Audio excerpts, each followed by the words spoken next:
Над странами Центральной Азии, в частности над Таджикистаном, нависла серьезная опасность.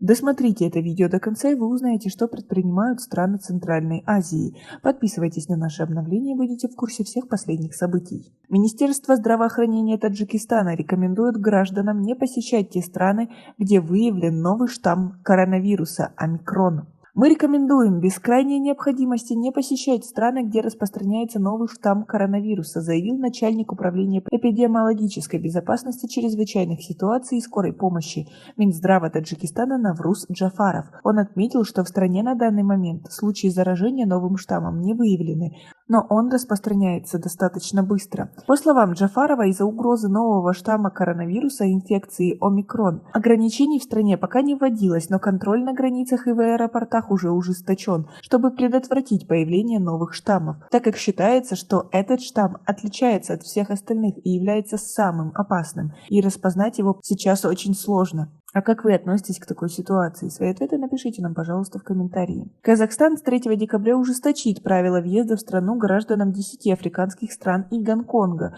на фоне появления нового штамма. Об этом сообщил первый заместитель министра здравоохранения Марат Шаранов. Минздрав Узбекистана также рекомендовал своим гражданам не посещать те страны, где выявлен новый штамм коронавируса, учитывая тот факт, что различные штаммы коронавируса попадают в нашу страну каждый через наших граждан, возвращающихся из-за границы. Мы рекомендуем без крайней необходимости не посещать страны, где распространяется новый штамм коронавируса, говорится в сообщении Минздрава Республики Узбекистан. Африканский штамм омикрон уже есть в России. Источником его распространения могут быть российские туристы, побывавшие в Египте. Об этом 28 ноября заявил сенатор Владимир Круглый. Он призвал временно закрыть авиасообщение, пока этот вариант COVID-19 не будет детально изучен. Несколько дней назад ученые сообщили о появлении в Ботсване и ЮАР штамма коронавируса, который содержит 32 мутации в S-белке, необходимом патогену для заражения клеток. Как пишут зарубежные СМИ, в ЮАР зарегистрировали около сотни зараженных.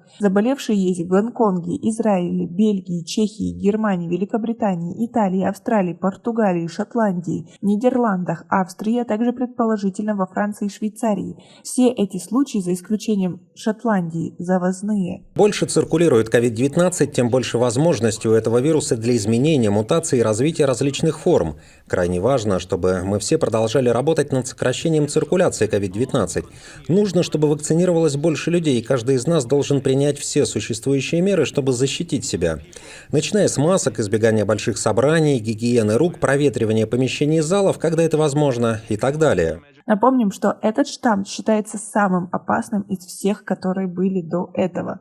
А как вы относитесь к такому развитию событий? И как вы думаете, что должны предпринимать власти? Свои ответы напишите нам, пожалуйста, в комментарии.